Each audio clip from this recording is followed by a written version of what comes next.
Pour lire les articles de certains journaux mercredi, nous partons du Déclaration du jour, qui a publié que les autorités de sécurité marocaines ont reçu de la police fédérale en Allemagne un ensemble d'équipements et d'équipements de pointe pour renforcer la sécurité des frontières et développer des mécanismes de surveillance dans les aéroports pour lutter contre le terrorisme, lutter contre l'extrémisme et prévenir le trafic de drogue et de psychotropes, ainsi que l'immigration illégale et la traite des êtres humains, la criminalité informatique et les réseaux de falsification de liens et de documents d'identité, qui représentent une base arrière pour les organisations terroristes et les gangs du crime organisé. Moroccan et Vent rapporte que l'Allemagne a décidé de soutenir la marche du Maroc vers le leadership énergétique, à travers une aide d'un montant de 38 millions d'euros pour construire la première usine d'hydrogène vert sur le continent africain, afin que les deux pays deviennent ensemble des leaders dans le domaine des énergies renouvelables. El Kabar a ajouté que le soutien allemand vise à créer de la valeur ajoutée verte, en s'engageant dans l'économie verte de l'hydrogène au Maroc.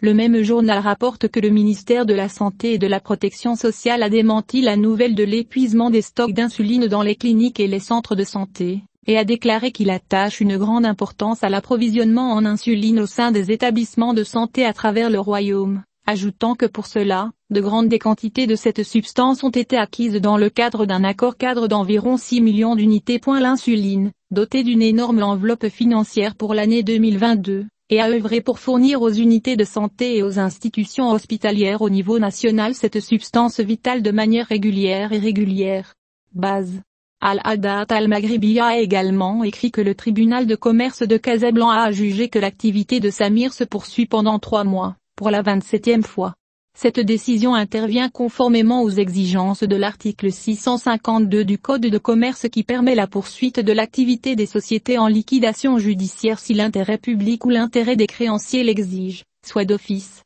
soit à la demande de le syndic ou le représentant du roi. Et à l'Union socialiste, dans laquelle il y a été signalé que le numéro vert a renversé un fonctionnaire du centre forestier Agbal à la périphérie de Mrir, au rang d'adjudant, soupçonné d'avoir reçu un pot de vin de 1000 dirhams, sur la base d'un permis de passage des produits forestiers et facilitant leur procédure de transit sans surveillance ni garde. La nouvelle ajoute que la victime a appelé le numéro vert pour signaler une opération de chantage et de marchandage dont il a fait l'objet de la part du fonctionnaire forestier concerné. Ainsi, une coordination a été coordonnée entre le représentant du roi à l'école primaire de Kenifra, l'huissier de justice de la gendarmerie royale et les autorités locales, pour tendre une embuscade au suspect, qui a été pris en flagrant délit de réception de la somme d'argent. Dans les documents du même journal, le Dr Hamza Gudira, président du Conseil national de l'autorité des pharmaciens, a mis en garde contre un certain nombre d'abus liés au comportement légal des médicaments, qui sont devenus connus pour une tendance à la hausse.